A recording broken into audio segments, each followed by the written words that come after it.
자, 이제 매주 월요일 여러분과 만나고 있는 용진단, 용산을 진단하는 우리 이종근 실장 모시겠습니다. 어서 오십시오. 네, 안녕하십니까, 이종근입니다. 예. 네. 뭐 용산과 관련해서도 말씀을 드리겠지만 네. 오늘은 뭐 굉장히 큰 또 이슈들이 많이 쏟아졌습니다. 제일 큰 이슈가 뭐예요? 사실 저는 이제 마약 이슈하고 감청 문제일 것 같아요. 감청. 예, 예. 감청 얘기부터 좀 사실 할까요? 감청이라기보단 도청이 맞죠. 우리 네. 입장에서 얘기해야 되니까. 도감청 하면 됩니다. 도감청. 그렇죠. 감청이라는 건 사실 합법적인 문제, 합법적으로 네. 그 국가의 기관의 허가를 받아서 남의 그 이 정보를 사실 입수를 하는 것을 감청이라고 한다면 뭐 도청이라고 할 수가 있겠는데, 자, 간단하게 말씀드리면 이겁니다. 지금 우리나라만이 아니라 영국, 이스라엘, 뭐 우리나라 포함해서 예. 우크라이나와 관련된 그 국가 내의 워딩들이 지금 쏟아져 나왔습니다. 갑작스럽게 쏟아져 나왔고요. 네. 특히 우리는 두 건입니다. 뭐 지금 그만둔 이문희 외교비서관과 네. 김성한 안보실장과의 대화가 두 건이 있었고, 또 이스라엘, 뭐 영국 그 관련된 내용들 다 합치면 네. 상당히 많은 건의 그 지금 정보들이 나왔고요. 그런데 네. 이것을 두고 지금 민주당은 두 가지를 이야기하고 있습니다. 한 가지는 대통령실을 옮겨서 그랬다. 그리고 두 번째는 미국에 대해서 지금 굴욕적 자세를 보이고 있다. 이 네. 두 가지입니다. 네. 이게 얼마나 말이 안 되느냐를 지금 말씀을 네. 드리려고 지금 네. 왔습니다. 그래요. 자, 2013년도하고 좀 비교를 해보고 싶어요. 네. 2013년도에도 미국 국가안보국에서 NSA에서 근무하던 스노든이라는 사람이 폭로를 했어요. 예. 미국에서 이렇게 해서 정보를 수집하고 있다 하고 자신이 근무하던 시절에 모아놨던 데이터를 당시에 워싱턴 포스트에 공개를 했습니다. 엄청난 파장이 있었죠. 그리고 또 한 가지는 미국 국내에 38개 대사관, 네. 미국 주재 대사관의 정보들을 다 공개를 했습니다. 이렇게 네. 우리가 감청을 하고 있다. 자, 그때와 지금과 저는 굉장히 큰 차이가 있다고 봅니다. 그때도 사실 38개국이 해당이 돼서 지금 뭐 난리가 났지만, 첫 번째 드리고 싶은 말씀은 당시에 어떤 상황이었냐면 2001년도에 9.11 테러가 나잖아요. 9.11 테러가 나면서 미국이 발칵 뒤집혔습니다. 네. 그리고 우리가 지키지 못했구나라는 걸 판단을 네. 해요. 그리고 뭐가 잘못됐는지를 돌아보니까 정보에 대해서 너무나 제각각 16개 정보기관이 있는데 네. 너무나 제각각이었고, 또 너무나 사실상 노멀했다. 즉 제대로 정보를 이 확대 재생산하고 수집하고 체계적으로 그걸 관리하지 못했다라는 네. 그런 반성을 한 끝에 DNI라는 뭐 국가정보국도 만들고 여러 가지 어떤 정보 상황을 만듭니다. 네. 그 속에서 사실상 이 자신은 9.11 테러가 나지 않게끔 하기 위한 여러 가지 어떤 준비 작업들을 하고 있었어요. 오바마도 그랬고 클린턴도 그랬고. 그런데 이것을 폭로함으로써 사실상 미국이 무슨 뭐 남의 나라를 다 엿보는 그런 국가처럼 사실 호도된 측면이 좀 있거든요. 예. 그리고 이번을 들여다보면 이번과 그때와 어떤 차이가 있냐면, 이번엔 우크라이나와 관련된 정보만 있어요. 그리고 또 한 가지는 뭐냐면 아주 우크라이나에 불리한 그런 정보들이 다 공개가 되고 있다는 겁니다. 어허. 이를테면 이런 내용이 들어가 있어요. 우크라이나는 5월 달이면 방공망이 뚫린다. 이런 내용이 있어요. 뭐냐면 지대공 미사일이 다 바닥이 나는 거예요. 아하, 예. 그렇기 때문에 방공망이 뚫리면 어떻게 되냐면 포병들, 우크라이나 내에 있는 포병들이 소멸이 되고, 그러면 폭격기가 완전히 제집 드나들듯이 예. 러시아의 폭격기가 드나들 수 있다. 그러므로 그 다음엔 무엇을 해야 된다. 이런 어떤 그 정보들이 있습니다. 그러면 다분히 이건 어떤 의도가 있다. 우크라이나와 관련돼서 미국의 어떤 입장이라든지 이런 것들을 곤란하게 만들려는 러시아 쪽에서 공작했을 가능성이 있다는 거죠. 뭐 그런 지금 뭐 추측도 있는데, 러시아 네. 측이든 아니면 뭐 어떤 측이든 그건 아직 정확하게는 없지만, 그러니까 지금 미국도 당장 이것을 수긍할 수도 없고 부인도 할 수도 없고 이런 상황이거든요. 예. 예. 제 생각에는요. 네네. 러시아와 미국은 지금 총성 없는 전쟁을 하고 있는 중이에요. 네네. 중국하고 미국도 마찬가지고요. 그렇습니다. 그러니까 뭐 들키지만 않았을 뿐이지 뭐 해커들이 서로 상대방의 군사 정보 또는 아주 핵심 정보 빼내려고 혈안들 아닙니까? 네. 첩보 전쟁은 벌어지고 있잖아요. 그렇습니다. 예. 그러니까 공작이 있으면 역공작도 있는 거 아닙니까? 그렇죠. 그래서 지금 우리 이정구 실장이 설명하신 대로 네네. 우크라이나하고 러시아 전쟁, 우크라이나 전쟁과 관련해서 우크라이나 쪽에 불리하게 작용할 수 있는 정보들이 집중적으로 공개됐다는 거 아닙니까? 그렇죠. 그런데 그것도 뭐 우리나라나 뭐 영국이나 그러니까 미국의 우방 국가이면서 우크라이나에 대해서 우호적인 네. 그런 나라들이 미국에 의해서 도청됐다고 지금 공개가 되면 그렇죠. 우선 미국하고 그 우방 국가들 사이의 관계가 참 이게 껄끄러워지는 거거든요. 그렇습니다. 그러면서 우크라이나에 대한 어떤 일치된 공동 행동이 진짜 어려워지잖아요. 네네. 그러니까 그렇게 되면 결과적으로 이득을 얻는 건 러시아니까. 그렇죠. 저는 그래서 뭐 사실관계에 대해서는 좀 더 지켜보고 네. 좀 판단을 해야 되겠습니다만 제 일감은 이런 경우에 어디가 제일 이익을 얻냐. 그렇죠. 그러면 이건 러시아가 제일 이익을 얻게끔 돼 있습니다. 이미. 네. 그리고 제일 어렵게 되는 건 어디냐? 미국이란 말이에요. 그렇습니다. 그리고 미국과 우방 관계를 형성하고 있었던 나라들입니다. 네. 우리나라도 굉장히 어려워지는 거예요. 그렇습니다. 예. 그래서 저는 그 러시아의 음모설이라고 하는 것이 네. 상당히 그 근거 있게 제기될 수밖에 없는 정황이다 이것이. 네네. 제가 음모설을 주장하는 것이 아니라 네. 이제 그래서 그런 경고가 나오는 것 아니냐. 네. 이게 그 공개된 정보가 다 사실인지 아닌지는 확인해 봐야 된다. 그렇습니다. 그리고 일부 사실이나 일부는 교묘하게 왜곡되거나 수정됐을 수가 있다. 네. 사실 새빨간 거짓말보다는 절반쯤은 사실이고 거기에다가 거짓말을 섞는 것이 더 설득력이 있잖아요. 네네. 이제 그런 차원의 합리적 의심이 제기될 수 있다는 거죠. 그렇습니다. 그 말씀이 상당히 신빙성 있는 게 뭐냐면 네. 영국과 이스라엘이 네. 사실은 정보기관으로서는 세계 탑에 들어가는 그럼요. 그런 정보기관을 소유하고 네. 있어요. 그런데 영국과 이스라엘이 이게 보도가 되자마자 허위 사실이다라고 선을 바로 그어버렸어요. 네. 허위 사실이라고. 그리고 우리 쪽 그 정보라고 이야기하는 내용은 네. 사실상 이미 다 알려진 내용입니다.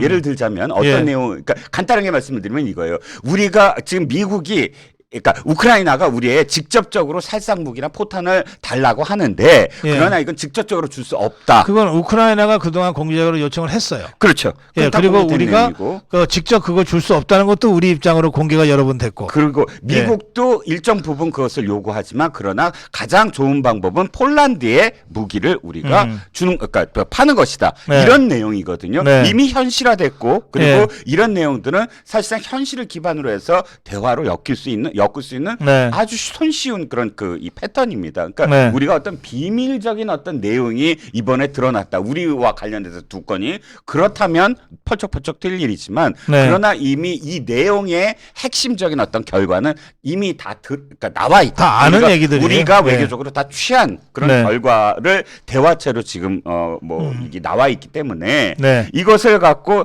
바로 항의하라 어쩌라 얘기하는 것 자체가 말이 안 된다. 그리고 예. 미국 쪽에서의 어떤 입장을 지금 미국도 지금 바로 국방부가 법무부한테 이건 어떤 상황이냐 하고 문의한 상황이다라고 지금 공개적으로 얘기하고 있거든요. 네. 그러니까 지금 미국 측도 당장 이야기를 할 수 없는 상황이므로 예. 미국 측과 협의하겠다라는 것은 그 다음에 우리가 항의를 하게 되든 뭘 하게 되든 네. 미국 측 입장도 나와야 되고 우리 측의 그 사실 확인도 있어야 되고 네. 그럼으로써 그 다음에 액션이 취해지는 거다. 그러니까요. 그러니까 그 액션 취하기 위한 어떤 협의 너네 지금 어디까지 지금 되고 있니?라고 네. 묻는 것 이런 것들이 협의인데 당장 아무것도 드러나지 않는데 항의부터 하고 뭐 그럼 항의부터 하면 그 다음에 어떻게 되죠?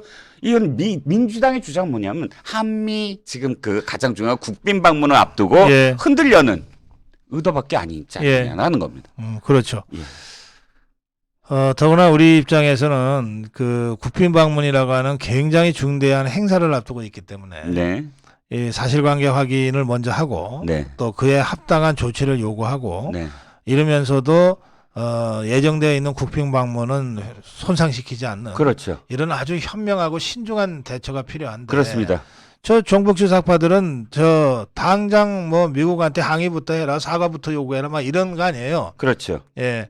자, 그거보다 더 사실 극악한 자가 있습니다. 어. 민주당 원래 그런 자들이고 예. 종북 주사파고 자들이잖아요. 예. 유승민이라는 자 말씀입니다. 어. 국방위원장 출신이라며요.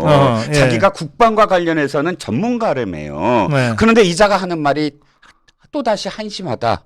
우리나라 윤석열 대통령 정부가 그래요. 너무나 한심하다라고 이야기하면서 항의조차도 못하냐. 항의부터 해야 되는 게 아니냐라고 펄쩍펄쩍 뛰었습니다. 네. 네. 그렇죠. 저는 민주당 종북 주사파보다 더 한심하고 더 정말 이 창피한 그런 네. 이 정치인 맞나요?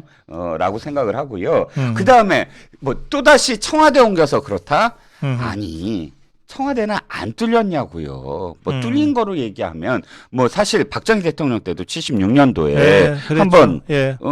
미국에서 이미 도청한 그런 기록이 있고 또 아까 말씀드린 2013년도 기록도 있고 미국은 사실 세계 최고의 정보 기관이 있습니다. 이제 이게 도감청으로 뚫린다 그러니까 네. 그 청와대는 왜 겉으로 보면 막 좀 웅장하잖아요. 네. 막 벽도 여러 개 있고 그러니까 그렇죠. 이건 뚫기가 어려울 것 같고 용산 대통령실은 그냥 달랑 건물 하나 아니에요. 뚫기가 쉬워 보이고 그런가 보죠. 아니 대통령실이 갑자기 건물 하나 법안에 건물 하나 갑자기 세운 건가요? 거기 국방부가 있었어요. 국방부는 뚫리기 쉬운 곳이어야 되나요? 국방부가 거기도 헤드쿼터예요. 예. 그렇지 않습니까? 그러네요. 합참도 있고요. 예. 전쟁이 일어나면 거기도 벙커예요. 네. 물론 계룡대에 그 헤드쿼터가 있긴 하지만 네. 그러나 국방부가 그럼 쉽게 뚫리는 곳이었다면 우리나라 국방이 그럼 지금까지 어떻게 돼가고 있었어요? 그럼 말이 안 되고요. 네. 그러니까 그 자체가 이미 뭐만 됐다 그러면 그래 청와대 옮겨서 그래라고 이야기하는 그 행태에 불과한 것이죠. 알겠습니다. 예. 이 문제는 우리가 이걸 잘못 다루면 굉장히 서로가 힘들어질 수 있습니다. 네. 예, 그래서 저는 지금 대통령실의 그 스탠스가 아주 정확하다고 보는데요. 우선 사실관계 확인 때까지 기다려야 돼요. 네. 그 다음에 우리 쪽도 사실관계 확인을 할 수 있잖아요. 아 그렇죠. 지금 저 언론에 보도된 게 김성한 전 실장, 이문희 전 외교 비서관과의 통화라고 하니까 두 사람 불러서 물어보면 됩니다. 네. 두 사람이 통화한 내용이 이 기사대로이냐 아니냐. 네, 네. 그 우리도 나름대로 사실관계 확인을 하고 미국 측과 사전에 이거를 물밑에서 맞춰봐야 돼요. 그렇죠. 예. 그렇게 하고 그 다음 단계는 뭐냐면 이게 여러 나라가 걸려 있는 문제 아닙니까? 네. 다른 나라들은 어떤 수준으로 사실관계 확인을 하고 있나? 네. 그리고 어떤 대응을 하려고 준비하나? 네. 어느 정도는 이렇게 그 상황을 파악해 가면서 해야 네. 되는데 사실은 다른 나라들에 비해서 지금 한국은 어떤 면에서 가장 신중해야 되고 네. 가장 늦게 움직여야 된다고 생각해요. 네.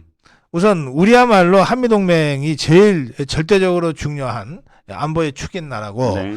그다음에 당장 2주 후에 국빈 방문을 하게 돼 있어요. 네. 그러니까 다른 나라가 어떻게 대처하는지를 충분히 봐가면서 또 다른 나라의 대응에 대한 미국의 대응까지 다 봐가면서 해도 늦지 않아요. 네. 이미 벌어진 일이니까. 네. 예, 그런데 뭐 벌써부터 그냥 뭐 사과를 왜 못하냐, 뭐 굴욕 외교다, 뭐다 이 설레발 떨고 나서는 이자들을 보면 네. 예, 하여튼 지금 이 용산 대통령실의 이 침착한 대응이 저는 아주 정확한 스탠스다. 예, 그런 말씀을 제가 드릴게요. 그렇습니다. 자, 다음으로 가겠습니다. 마약 얘기 좀 할까요? 네, 그렇습니다. 네. 마약과 관련해서는 오늘 그 범정부 기관이 하나 뭐 이렇게 떴죠. 그러니까 예. 관련된 어떤 기관에 장 차관급 주로 이제 차관급들이 모여서 앞으로 어떻게 할 것이냐라고 이제 그 논의를 했고 그래서 기구가 마련됐고요. 그 기구를 통해서 직접적으로 서로 소통을 하는 네. 합동특별수사본부를 차렸습니다. 네. 경찰 쪽, 그 검찰 쪽 양쪽이 다 한 명씩 해서 공동본부장으로 해서 지금 이 제대로 마약을 대응하려고 하는데 네. 문제는 지금 민주당입니다. 네. 왜 민주당이냐면 자 이렇게 마약은 이미 대치동에서 지나가는 중고등학생들에게 마약을 건네면서 마시라고 해서 예. 벌써 18병이 유통이 된 거, 그중에 9명이 실제로 마셨어요. 어허. 그래서 지금 굉장히 문제가 커지고 있는데 네. 일단 오늘 나온 특정 보도만 딱 따르면 그것만 짧게 정리를 하면 중국에 있는 보이스피싱 조직 있죠. 예. 보이스피싱 조직이 이것을 총책으로 마약을 제조하고 유통을 했다고 하고요. 그 다음에 원주의 아이의 초등학교로부터 100m 거리에 있는 곳에서 이걸 만들었다. 버젓이. 예. 이럴 정도면 사실 이 조직만이 아니라 얼마나 많은 조직들이 버젓이 이런 행위를 했을까라는 네. 걱정이 듭니다. 그런데 이것 때문에 국민들이 지금 분노하고 지금 공분을 하고 있는 와중에 민주당이 하는 행태는 뭔지 아십니까? 검찰이 마약 수사하는 것을 신고해 달랍니다. 박범계가 하는 말입니다. 그것도 전 법무장관 출신이라는 자가 하는 말이 예. 지금 검찰이 마약 수사를 하는 것은 헌법에 위배된다. 법률에 위배된다. 시행령으로 지금 만들고 있으므로 이렇게 시행령을 통해서 마약 수사를 하는 거 당하는 사람 있으면 신고해 달라. 민주당에. 자, 그러면 이거 신고하는 사람은 누구죠? 마약 사범들이잖아요. 그렇지. 마약 범죄자들이지. 마약 범죄자들이잖아요. 마약 범죄자들이 검찰이 부르면 민주당과 연대한다? 민주당이 이제 전화해서 지금 검찰이 시행령 갖고 나를 지금 마약 수사를 하려고 해요라고 신고를 하라고 한다는 얘기예요. 그러니까 진짜 그런 말을 했어요? 아니 신고해 달래요. 아유, 아무리 그 좌파라도 그렇지 그런 말을 하나? 제정신으로? 그래서 무슨 생각이 드는지 아십니까? 예. 간첩을 한번 예를 들어볼게요. 예. 문재인 때 활개친 간첩 윤석열 정부가 지금 잡고 있잖아요. 그래요. 예. 문재인 때 활개친 마약사범 윤석열 정부가 잡으려고 하자 그거 못하게 하는 거예요. 그렇게밖에 이해가 안 갑니다. 그래요. 퍼센티지를 따져보면 그러면 이제 곧 이런 얘기 나오는 거예요? 어떻게 해요? 국정원이 잡으려고 하는 간첩들은 우리한테 신고를 해주세요. 우리가 보호해 드릴게요. 그렇죠. 왜냐하면 그 논리 그대로죠. 왜냐하면 국정원이 하려고 하면 그 불법이잖아요. 그러니까 그렇죠. 이제 내년부터는. 내년부터는. 예. 예.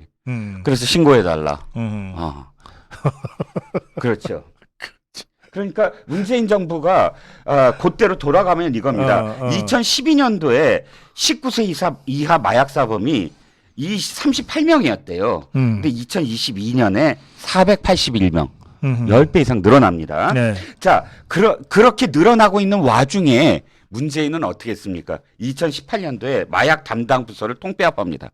박상기 법무부 장관이 대검 강력부의 마약 부서를 아예 없애버립니다. 그 다음 해 2020년에는 추미애가 대검 마약과 조직 범죄과 그러니까 대검 마약과를 조직 범죄과에 흡수해 버립니다. 더 축소를 해버리는 거죠. 그 다음 해 검경 수사권 조정 이후에 마약 밀수 중 500만 원 이상만 수사하게 했는데 그것도 또 못하게 합니다. 어떻게 하냐면 대검 마약 범죄 모니터링 시스템 예산을 아예 삭감시켜 버려요. 민주당이. 민주당이 마약을 좋아하나? 왜 수사를 못하게 하지? 수사를 못하게 하고 지금은 아예 마약 사범들이 신고해 달라. 근데 그때 무슨 사건이 또 하나 있는지 아십니까? 무슨 사건이 있어요? 청와대 행정관이 마약 해갖고 그때 문재인, 걸려들잖아요. 문재인 때. 예. 근데 그것도 원래 별정직 공무원도요. 네. 이런 이 범죄에 연루가 되면 의원 면직시키면 안 돼요. 징계를 해야 되잖아요. 해야지. 감옥에 보내야지. 근데 의원 면직시켰어요. 사표를 수리해버렸어요. 그러면 퇴직금도 다 받게? 그러게요. 예. 그리고 다른 데 취직도 할 수 있게? 그러게요. 예. 그러니까 이 상식적인 그런 그 대통령이라면 자기가 뽑은 행정관이 마약을 했다 그러면 일단 뭐부터 해야 돼요? 대국민 사과부터 해야 돼요. 청와대에서 지금 마약한 거잖아요. 네. 그러니까 대국민 사과해야 되고 그다음에 마약과 전쟁을 벌이겠다. 우리까지 뚫렸다. 우리까지 이 체크를 못했다. 이 마약 사범을. 그래요. 예. 이렇게 해서 마약과의 전쟁은 그때 했어야지요. 근데 그때는 아예 마약 수사 못하게 점점 더 손발을 묶어놓고 마약 사범을 활개치게 하니까 지금 강남 대치동에 저렇게 버젓이 마약을 학생들에게 나눠주는 세상이 됐다는 거죠. 예. 그런데 그 다음에 어떻게 했습니까? 그래서 한동훈 법무부 장관이 마약과 전쟁을 하겠다 그러니까 황운하라는 자가 하는 말이 네. 이건 부풀렸다. 음. 문재인 정권보다 고작 불과 5배밖에 안 늘어났다. 마약 자금이.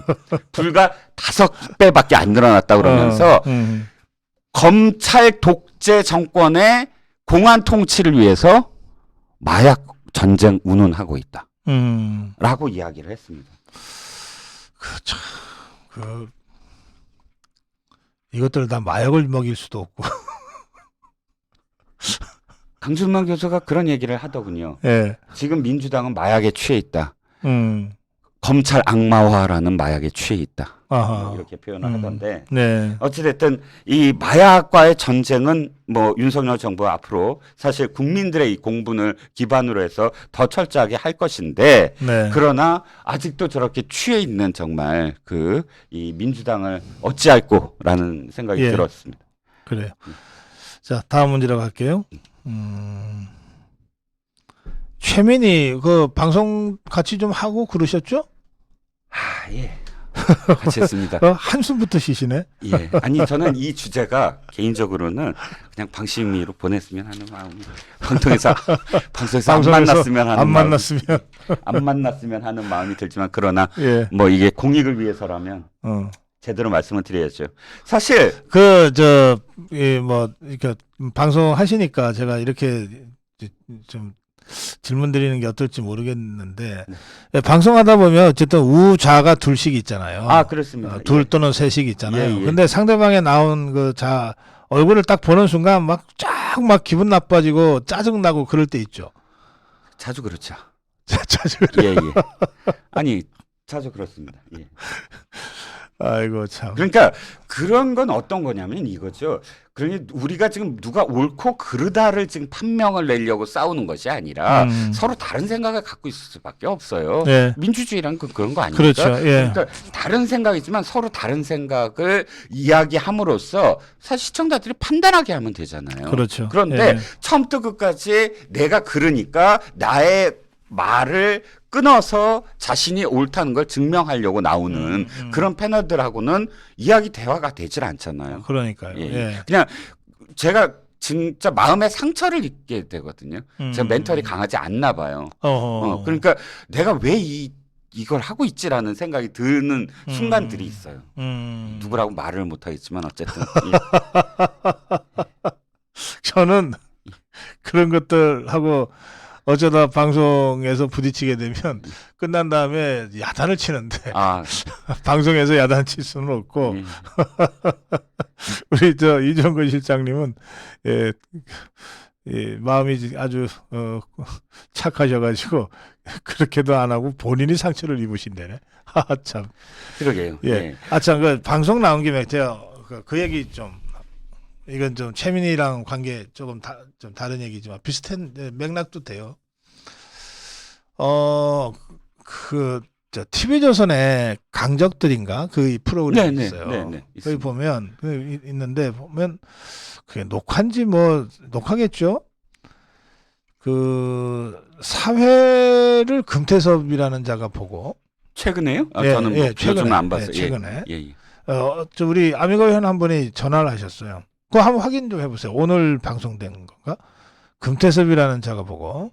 그다음에 이제 2대2 아닙니까? 네. 2대2인데 저쪽에는 정성호. 네. 그러니까 이재명계의 예, 좌장이죠. 예. 정성호. 그다음에 진중권이 예. 이를 앉혔대요. 예. 그러니까 저쪽은 제법 대표성도 있고 예. 또 제법 선수를 앉힌 거예요. 예. 그럼 이제 우리 자유파 쪽 앉혀야 되잖아요. 네. 자유파 쪽이라고 해서 앉힌 둘이가 누구냐? 예. 하나가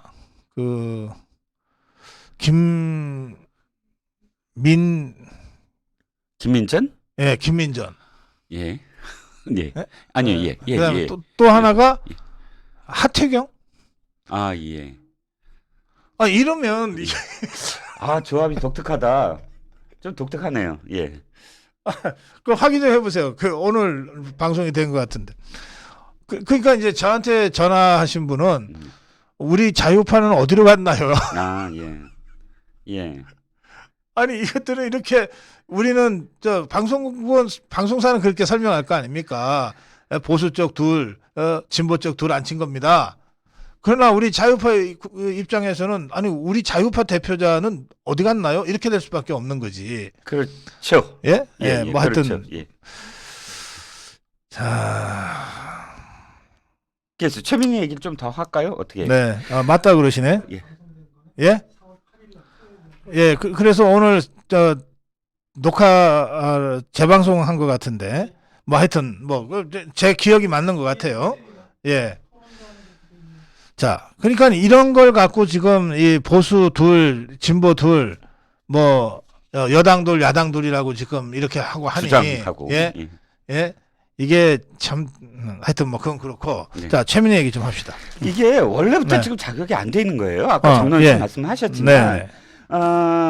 첫 번째는 이겁니다. 가장 중요한 건 지금 방심위원 구성의 취지가 있어요. 3대2. 즉 네. 어쨌든 방통위원장을 중심으로 해서 2명 더는 여권 쪽 인물들 그리고 2명은 야권 쪽 인물들로 처음부터 하기로 합의가 되어 있는 상황이거든요. 네. 그런데 안형환이라고 옛날 한나라당 의원이었던 자가 지금 그 방심위원이었는데 사퇴를 네. 했어요. 네. 그 자리가 원래 보수 쪽 자리거든요. 네. 근데 여당 야당으로 얘기하는 거예요. 그때 당시에 야당 시절에 안영환이가 지금 저기를 했다고 야당 몫으로 야당 추천받았다. 몫으로 추천을 네. 받았으므로 네. 지금 야당은 자기네 아니냐 네. 하고 지금 최민희를 밀어넣은 겁니다. 예. 그렇게 되면 거의 4대1 가까이 나중에 돼요. 그렇죠. 지금 예. 네. 그러니까 이게 취지도 안 맞고 그냥 어거지로 지금 밀어붙이는 것이고요. 첫 번째는. 두 번째는 뭐냐면 가장 큰 결격 사유가 네. 방심위원이라는 건 사실 선거 보도를 포함해서 여러 가지 그런 보도들을 지금 이 체크를 하고 있는 거잖아요. 언론, 그러니까 방송에서의 이 보도 심의와 네. 관련된 어떤 페널티도 줘야 되고 그러니까 가장 그것과 적합한 그런 이 자여야 돼요 경력이. 그런데 네. 이 사람은 뭐냐면 허위 사실로 지금 피선거권을 박탈된 상황이죠. 그래요. 예. 그래서 아예 선고를 받았어요. 이건 선거법이잖아요. 네. 선거법 위반이라는 건 어차피 지금 방심위원들의 방통위의 가장 중요한 역할 중에 하나거든요. 예. 방송이 어떻게 보도를 하느냐. 민주주의의 가장 보루잖아요. 예. 선거 방송을 한다는 건. 그러니까 그것에부터 자격이 그걸 범한 자가 어떻게 그걸 재단하고 페널티를 주는 자리에 그래, 갈 예. 수 있느냐. 자, 라는 이 것이고요. 뭐 최민희라는 자, 이 말도 안 되는 거는 여러분들이 다 잘 아실 건데 네. 저는 이제 궁금한 게 이거예요. 이건 이제 국회에서 야당이 다수당이니까 이렇게 밀어붙이지 않겠어요. 네네. 그 이제 자기들 몫이다 그러고 추천을 하면 네. 이제 대통령이 임명하는 거 아닙니까? 네. 그럴 때 오늘 박대출 위원장이 자진 사퇴해라. 네. 그리고 민주당은 철회해라. 네. 그게 안 되면 대통령이 임명 거부하셔야 한다. 네. 이렇게 주장했거든요. 이거는 이제 이른바 법안에 대한 거부권하고는 좀 다르지만 대통령이 이게 결격 사유가 있다. 네. 하면은 임명 거부할 수 있는 거다. 이런 주장인데 그 점 어떻게 보세요? 이미 문재인도 엄청나게 많이 했어요. 어. 그때 5.18 네. 진상규명위원회 있잖아요. 네. 위원회에서 자유한국당이 지금 그러니까 자유한국당이 추천한 위원을 한 번 거부하고 또 한 번 거부했어요. 그러니까 그래. 두 번씩이나 네, 그런 적이 있습니다. 임명을 예. 아예 안 했어요. 네. 그러니까 거부한 셈이 됐죠. 그러니까 이게 거부권이 무슨 명시화돼서 있는 것이 아니라 네. 아니 대통령이 지금 임명을 하는 것이잖아요. 네. 그런데 이쪽에서는 추천하는 것이고 음. 추천한 대로 꼭 임명해야 된다라는 법은 없거든요. 아하. 문재인 때도 그렇게 했는데요. 네. 이미. 예. 그러니까 이건 안 된다라고 생각할 때 임명을 안 할 수가 있는 거죠. 그러니까 그거는 이제 법안에 대한 거부권과는 별도로 네네. 대통령이 그 임명권을 거부할 수 있다. 네. 예, 임명을 거부할 수 있다. 네. 예, 그렇죠. 예, 알겠습니다. 자, 최민희 얘기는 이쯤에서 정리할까요? 네네. 예, 제가 지금 댓글 창을 보니까 아까 저 홍준표 인터뷰 네. 중에 전화 끊은 것도 그렇고 네. 또 제가 이 강적들 그거 패널 구성한 네네. 걸 말씀을 드렸더니 이제 이런저런 댓글들이 올라오는데 네. 여러분들 댓글들은 제가 다 지금 보고 있습니다. 이제 한 말씀만 드릴게요. 뭐냐 하면 우리 이정훈 실장 워낙 이 정치 평론 이 자유파 패널 많이 하시니까 잘 아실 거예요. 어떤 토론 프로그램에 출연을 요청받으면 진행자는 누구고 상대방 패널은 누굽니다라고 하는 걸 다 사전에 알려주죠. 네. 그래서 본인이 선택할 수 있는 거예요. 네. 아, 그런 구성이라면은 그건 내가 나가기 싫다. 그러고 안 나가면 그만이에요. 네. 저는 사실 뭐 안 나간 경우들이 더러 있습니다. 네. 사회자가 도대체 자격 없는 자가 무슨 사회를 본다는데 내가 그 자가 사회 보는 토론회는 내가 나가고 싶지 않다. 그럼 안 나가면 그만인 거예요. 네. 또 상대방이 이게 잽이 되는 급이 되는 자를 앉혀야지 어떻게 그런 자들하고 나더러 토론하라 그러냐. 나 나가기 싫다. 그럼 제가 안 나가버리면 되는 거예요. 그러면 방송사가 답답할 때는 그러면 저희가 패널을 바꾸겠습니다 한다니까요. 네. 또는 그러면 누구로 바꾸면은 나오시겠습니까? 이런다고요? 그럼 제가 한두 사람 얘기를 하죠. 그게 관철되면 나가는 거고 아니면 많은 거지. 네. 방송사는 섭외할 권리가 있지만 나는 거부할 권리가 있거든요. 네. 또 제일 이제 답답한 게 뭐냐면 뭐 사회자도 그렇고 저쪽의 좌파들도 뭐 그렇다. 근데 이제 우파라고 같이 앉혔는데 누굽니다 할 때 이 사람이 깝깝할 때가 있어요. 예? 네. 차라리 저 상대방 좌파가 영 이가 아니다 싶으면은 제가 대놓고 얘기를 할 텐데 네. 이 같은 우파라고 돼 있는데 이 뭐 좀 영 아닌 사람을 같이 앉혀놓고 하려 그러면 그때가 진짜 깝깝하죠. 그렇죠. 왜냐하면 딴 얘기하고 있잖아요. 네. 그 지금 쟁점을 완전히 부딪히면서 그 쟁점에 대해서 간신히 저쪽과 이쪽, 그러니까 저쪽을 두고 하나의 어떤 쟁점으로 몰아와서 이슈 파이팅을 하고 있어요. 예. 그런데 갑작스럽게 이것을 전혀 다른 이야기로 빠뜨리게 만들면 쟁점은 없어지고 그 이야기로 4천 죄송합니다. 어쨌든 완전히 다른 방향으로 빠지게 돼서 쟁점 없어지고 저쪽이 원하는 대로 이슈가 끌려다니게 되거든요. 그러니까 예. 이게 이제 어떤 경우가 황당하냐면요. 예를 들어서 윤석열 대통령의 그 제3자 변제 방식 네. 이게 옳으냐 그러냐 갖고 막 이제 이 좌파 둘이하고 저하고 막 논쟁을 하고 있어요. 근데 저랑 같은 편에서 같이 싸워줘야 될 우파가 발언권을 얻어갖고 갑자기 아니 그런데요 그 사전 의견 수렴은 좀 부족하지 않았습니까? 이러고 치고 나오는 거야. 완전히 옆차기 하는 경우가 있어. 예. 이걸 수습하기도 어렵고. 그럼 저쪽에서는 저쪽 두 사람은 만세 부르고 만세 부르는 만세 거지. 부르고 진행자는 그렇습니까 하고 그쪽을 막 그렇지. 또 시간을 들여요. 가지고 졸지에 1대3 4대 1이 돼 버려요. 4대 1이 돼 버린 거야. 진행자까지 포함해서. 아니 물론 그런 경우가 한두 번이 아니었기 때문에 네네. 그런 경우에도 다 대처하는 방법은 있습니다만 네네. 어쨌든 저는 제 말씀드리는 건 요점은 뭐냐면 자신 없으면 나가지 말아요. 네. 그리고 딱 판을 봐서 이게 자기가 낄 판이 아니다 그러면 안 나가는 거예요. 네. 지금 그 최근에 네. 저쪽은 말이에요. 좌파들. 저쪽은 저 최고위원들이 있잖아요. 네. 저들은 곧 죽어도 단독 인터뷰 아니면 안 나와요. 그렇죠. 보세요. 그렇죠. 고민정인이 저게 뭐 잽이도 안 옛날에. 되고 뭐 별것도 아닌 것들이라도 네네. 예? 최고위원이 되는 순간 1대1 단독 인터뷰가 아니면 안 나온다고요. 네. 그건 저는 이게 좌파들 그 지침이 있다고 봅니다. 네. 그런데 우리 쪽 보세요. 이 최고위원인 이런 사람들이 여러 패널 중에 섞여서 나가. 데토크의 이름으로. 예. 아니 스스로 권위를 갉아먹고 있는 거거든. 예? 그러니까 좀 그 한 번이라도 더 방송에 나가서 어떻게 좀 얼굴 내미고 알리고 싶다. 그런 분들이 있으시면 저희 고성국 TV에 나오세요. 제가 열심히 잘 준비해서 띄워드릴게. 그런데 대중을 쟁취하기 위한 그 공중전이라는 무대에는 아무나 나가는 게 아니에요. 네. 예? 진짜 준비가 잘 된 자신 있는 사람이 나가야 되고 그것도 상대가 누군지 진행이 누군지 프레임이 어떤지를 다 보고서 해야 돼요. 네. 우리가 안 나가면 프로그램 자체가 무산되거든. 네.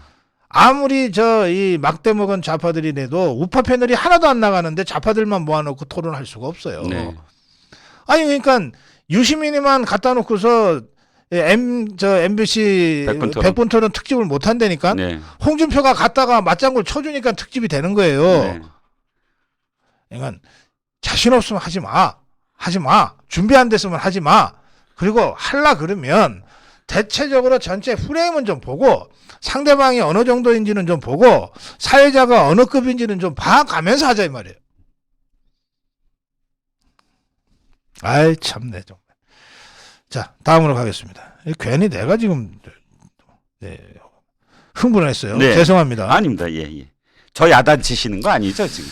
그게 아니고 우리 지금 이 지상파 종편에서 연일 활동하시는 우리 자유우파 패널이시니까 이 부분은 말을 잘못하면은 내일 방송에서 맞닥뜨릴 패널하고 좀 어색해질 수 있잖아요. 네, 네. 그래서 제가 대신한 거예요. 아이, 감사합니다. 예, 짠 건 아니지만. 네, 네.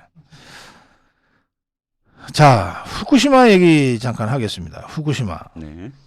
아, 우리 저 얘기 나온 김에 홍준표 얘기부터 하고 갑시다. 아, 그러시죠. 야, 그 무슨 저 아까 유시민이하고 홍준표 무슨 저 100분 토론 천회 특집. 네. 아, 제가 그거 보고서 아 정말 아연했어요. 예. 아니 무슨 저 아무리 홍준표가 정치 구력이 있고 예. 뭐 또 무슨 저 뭐 한다고 한들 아니 대통령을 무슨 저 애 다루듯이 이런 식으로 막 얘기해도 되는 건가 싶은 거예요. 예. 홍준표라는 정치인에 대해서 예. 사실 뭐 이 고성국 TV에 나와서 전 많이 말씀을 드렸지만 홍준표 스타일이 있습니다. 홍준표는 자기를 인정해주는 그런 패널, 그러니까 상대방을 좋아해요. 예를 들자면 손석희 굉장히 좋아합니다.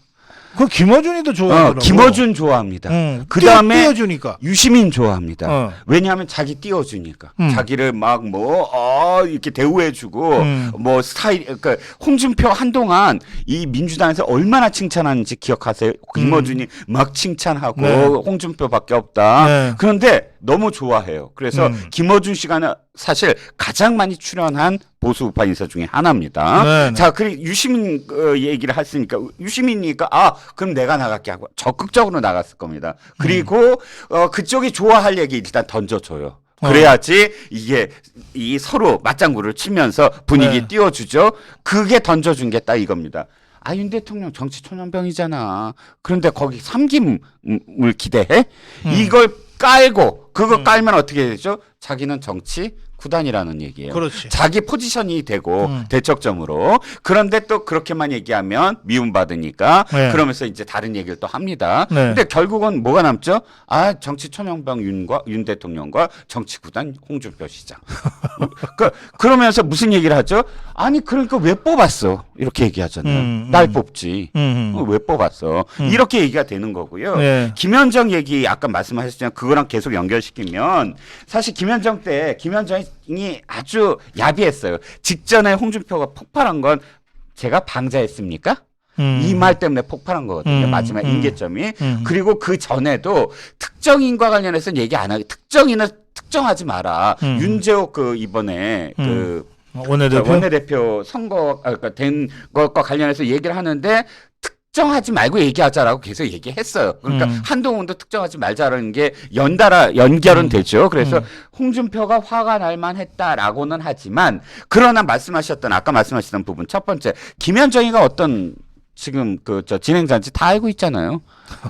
CBS 어떤지 놓고 어떤지 그리고 그건 이미 김어준 좋아하고 김어준 나가는 거 좋아하고 저 손석희 나가는 거 좋아했던 사람이니까 당연히 김현정 나가는 거 좋아해서 나갔을 테고 두 번째 질문지 있었다고 김현정도 얘기합니다. 한동훈 얘기 다 하기로 돼 있었다라고 얘기하고요. 그러니까 결과적으로는 자기만 지금 화나고 딱 끝난 것처럼 되는데, 제 개인적인 어떤 판단입니다만, 홍준표 스타일 세 번째가 뭐냐면 급이에요, 급. 자기가 언급을 하면 자기랑 동급이 된다고 생각을 해요. 그러니까 내 입에서 한동훈이라는 말이 방송에서 나오자마자 한동훈은 내 급이 돼. 차기 주자로서 내 급이 되니까 내가 이름을 불러줄 수는 없어. 얘요. 그러니까 그 김현정과 대화를 보면 한동훈이라는 한자도 말을 끊어지 않아요. 계속 처음부터 끝까지 언급하지 않아요. 왜냐하면 자기가 실제로 그렇게 생각을 하는 거죠.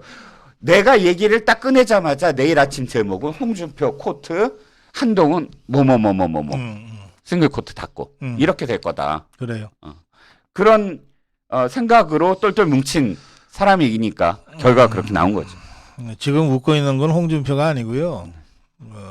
CBS 제작진이에요. 이거 완전히 말린 겁니다. 그런데 이제 저는 이렇게 얘기합니다. 근데 제가 뭐 가끔 그 대통령 후보나 정치인들한테 방송 토론, 라디오 인터뷰나 이런 거를 제가 좀 강의할 때가 있어요. 네. 그럴 때 그 참모들한테 제가 얘기하는 게 첫 번째, 진행자가 어떤 사람이고 어떤 스타일인지 정확하게 파악하고 해야 된다. 그 진행자가 어떤 성향이고 어떤 스타일인지, 함정을 파도 어떤 식으로 파는지를 정확하게 알고 대처하지 않으면 이게 전문 방송인을 상대하는 거기 때문에 10중 8구 함정에 빠진다. 그러면 이게 홍준표와 내가 이름을 얘기하기 싫어서 지금 그냥 진행자라고 합니다. 그거 파악 다 하고 있었던 거 아닙니까? 서로 잘 아는 사이 아닙니까? 네. 한두 번 한 것도 아니고. 네. 그건 넘어간 거예요. 그 진행자가 그렇게 깐족거려 가지고서 상대방 실수 유도하는데 아주 장기가 있는 자예요. 그러니까 저 같으면 홍준표 같은 다혈질이 저런 질문으로 깐족거렸을 때 나올 수 있는 그 함정에 빠지는 이 경우를 생각하면 저는 나가지 말라고 했겠죠. 이게 김어준이 스타일 다르고 그 CBS 진행자 스타일 다르고 손석희 스타일이 다 달라요. 다르죠. 예. 예. 예, 깐족거리는 걸로는 이 진행자를 못 따라갑니다. 네. 그런데 이 감정적으로 흥분을 잘하는 사람은 깐족거릴 때 폭발하거든. 네. 차라리 공개적으로 치고받고 하면은 전화는 안 끊어요. 네. 예. 그러니까 이건 상대방에 대한 아무런 사전 지식도 준비도 없이 들어갔다는 얘기입니다. 자기를 믿었겠죠. 뭐 내가 나처럼 방송 잘하는 사람 누가 있어? 뭐 그런 거 믿었겠죠. 그리고 들어갔다가 허망하게 함정에 빠진 거예요. 자, 잘 끊었다고 하시는 분들, 예, 지금 아까부터 아유 뭐 홍준표가 전화 잘 끊었지 뭐 잘못한 게 뭐 있어요 그러시는 잘못했어요. 정치에서요. 지금 홍준표가 그 진행자 이겨서 어디다 쓰려고요? 그 진행자 이겨서 어디다 쓰려고?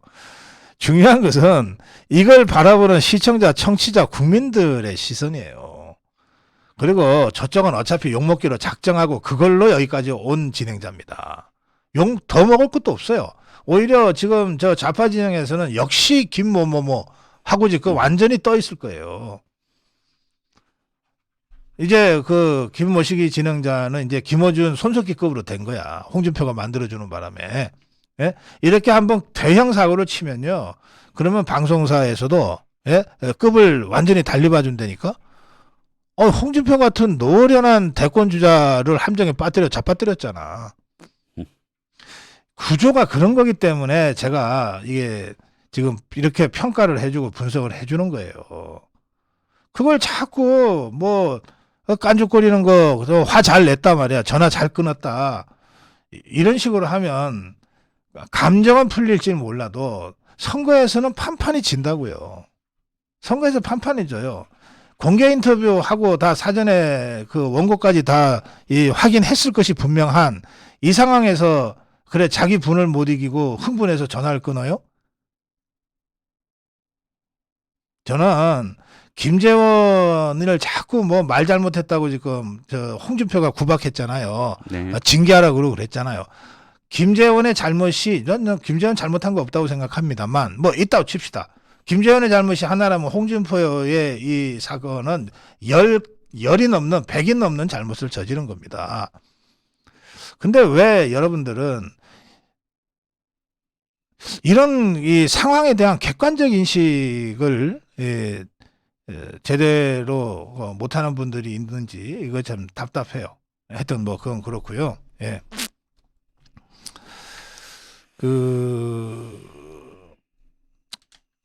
뭐 이 얘기 그만할까요? 하여튼 저는 이 포인트가 네. 그 뭐 이 전화 인터뷰 전화 끄는 게 아니고 아까 그건 제가 논평을 했고 네. 윤석열 대통령에 대한 네네. 홍준표의 인식이 정말 위험하다는 거예요. 네, 그렇습니다. 그래서 더군다나 지금 홍준표 시장의 빅데이터를 통해서 한번 돌려보면 굉장히 인터뷰가 쇄도하고 있어요. 예. 그 쇄도하는 그 방향이 바로 그쪽 방향으로 가고 있다는 거예요. 예. 그러니까 예. 겉으로는 윤 대통령 정부를 지지하는 것 같지만 속으로는 이미 베이스가 깔려 있는 정치 초년병이 하는 게 그래라고 그러니까 네. 그걸 감안하고 봐야 돼라는 그걸 기반으로 해서 마치 그 뭐 옹호하는 어떤 스탠스를 계속 하는 것처럼 보이는데 네. 이것이 벌써부터 총선과 관련돼서 총선에 직접적으로 뛰어들진 않겠지만 차기를 노리는 그런 정치 행보로 읽혀질 수밖에 없거든요. 네. 그러면 어떻게 돼요? 총선부터 난리가 나는 겁니다. 자, 다음으로 가겠습니다. 후쿠시마 얘기하겠습니다. 이 더불어민주당 그 종북 주사파 국회의원들이 아무도 만나주지 않으니까 네. 급하게 섭외를 해서 후쿠시마 진료소라고 하는 데를 갔는데 네네. 거기가 중핵파 거점 지역이었다. 그렇죠. 거점. 중핵파. 예, 반제국주의, 반스탈린주의를 표방을 하면서 예. 일본은 아직도 이런 이 옛날에 저는 적군파가 다 소멸될 줄 알았더니 적군파의 한 분파예요. 그렇죠. 적군파가 완전히 저는 소탕되고 소멸된 줄 알았거든요. 네. 그때 이 비행기 끌고 예. 이 납치를 해서 헤어지킹 해갖고 끌고 그렇습니다. 갔다가 예. 북한까지 갔다가 네. 완전히 꿈을 그냥 상실해 버린 걸로 알았는데 아직 이렇게 버젓이 그냥 대놓고 네. 뭐 진료소라는 거를 만들어서 이렇게 반핵 뭐를 외치면서 네. 있는 그런 정말 공산주의자들입니다. 오리지널 그리고 테러를 기반으로 한 그런 그 후예들이 잔당들이 있는 곳에 가서 뭐 진료소장을 만나고 왔다. 라고 하니 얼마나 기가 막힙니까? 그리고 그때마다 현수막 들고 이제 사진 찍기 바빴고 또 뭐 양이원 형이 뭐 저 공안을 그러니까 일본 경찰을 뭐 공안 우리식으로 얘기하면 공안이다라고 해서 그건 뭐 사실 저 곁다리로 뭐 얘기되는 거지만 중핵파는 이게 테러 집단입니다. 네. 테러 집단. 그렇죠. 그래서 일본 경시청과 공안부에서도 늘 이 감시하고 예의주시하는 집단이거든요. 네. 그러니까 이 더불어민주당 종북 주사파 국회의원 4명이 네. 그 중핵파가 그 관여하고 있는 후쿠시마 진료소를 갔다는 것 자체는 이건 알고 갔다 그러면 정말 위험한 집단이고요. 예. 모르고 갔다 그러면은 그렇게 무식한 자들이 무슨 하는 말이 안 나올 수 없는 상황이죠. 그렇죠. 예. 그리고 또 한 가지는 이겁니다. 도쿄전력이 거부했다 이렇게 표현을 해요. 네. 사실 그 자기들을 만나주는 걸 거부했다라고 표현하는데 네. 정확하게 말하면 네. 일본은 무슨 사회죠? 매뉴얼 사회예요. 제가 일본에서 겪은 일 하나만 짧게 말씀을 드릴게요. 제가 지브리 스튜디오라고 해서 미야자키 하야오라는 애니메이션 명감독이 있습니다. 그래요? 명감독이 이끄는 그런 지브리 스튜디오를 사실 제가 거길 가려고 간 건 아니고 취재를 딴 걸 하기 위해서 갔는데 디자인과 관련된 취재를 하기 위해서 도쿄를 갔다가 시간이 좀 있었어요. 그래서 지브리 스튜디오를 찾아가자. 그래서 찾아가서 그 미야자키 하야오를 못 만나더라도 스케치라도 하고 네. 그걸 한 꼭지를 만들려고 갔어요. 그런데 저는 정말 오만했습니다. 한국의 기자가 와서 뭐 이렇게 하면 최소한 문은 열어주겠지 했는데 아이고 감사합니다 와주셔서 그런데 한 달 전에 미리 신청을 하셨어야 됩니다. 그래서 제가 기자입니다. 저 지금 오늘밖에 시간이 없고요. 아유 감사합니다. 그런데 한 달 전에 신청을 하셔야 됩니다. 똑같은 얘기를 계속 반복을 하는 거예요. 그래서 그렇지. 제가 정말 반성을 한 적이 있어요. 이건 기자가 되든 누가 되든 간에 일본은 그런 사회구나. 우리는 예. 사실 그게 통용되던 사회, 그러니까 오만함이 아직 제가 남아 있었거든요. 네. 그래서 제가 진짜 그때 반성을 했는데 예. 이자들이 그 똑같이 하면서 그걸 호도한 거죠. 예. 도쿄전력은 원전에 오려고 하면 네. 누가 되든 간에 3주에서 4주 전에 미리 다 신청을 해야 되는데 그렇습니다. 외부이든 내부 그러니까 국내 견학자든 외부 견학자든 예. 이미 스케줄이 다 짜져 있으므로 예. 지금 당장 열어줄 수 없다라는 얘기를 예. 도쿄전력이 야당 의원들을 거부했다. 라고 선전을 한 겁니다. 저도 비슷한 경험이 있는데요. 네. 그 일본 총리실에 초청을 받아서 네. 일본을 제가 2주 갔다 온 적이 있습니다. 네네. 한 1년 전이네요. 네네. 그런데 그때 누굴 만나고 싶으십니까? 저희들이 섭외하겠습니다. 해서 제가 몇 사람을 요청을 했어요. 네. 디자이너 하라게냐를 만나고 싶다. 네. 그리고 오마이게니찌를 네네. 만나고 싶다 그랬는데 네. 총리실에서 저를 공식 초청했고 총리실에서 섭외를 하는데도 네. 한 달 전에 안 하면 안 된다는 거예요. 아, 예. 아니 그런데 이것들이 후쿠시마 진료소를 그냥 불쑥 들이닥쳐서 네네.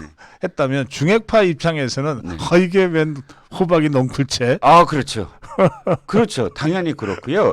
이미 저는 양이원영이라는 자가 국회의원 되기 전부터 예. 이것과 관련돼서 사실상 이게 이 사람이 저기잖아요. 무슨 그 환경단체 출신이잖아요. 네네. 그때 당시에도 이 일본의 여러 가지 여론이라든지 또는 네. 데이터를 사실 엉뚱한 거를 들이내면서 후쿠시마가 전부 다 같은 목소리를 내고 있고 이런 이런 자료들을 발표한 기억이 있거든요. 예. 지난번에서도 제가 말씀을 드렸지만 이번에도 똑같은 그 짓을 한 겁니다. 예. 그 지방 의원 하나를 만나서 지방 의원이 후쿠시마의 그 주민들이 전부 다 그 오염 처리 방출을 반대하고 있다.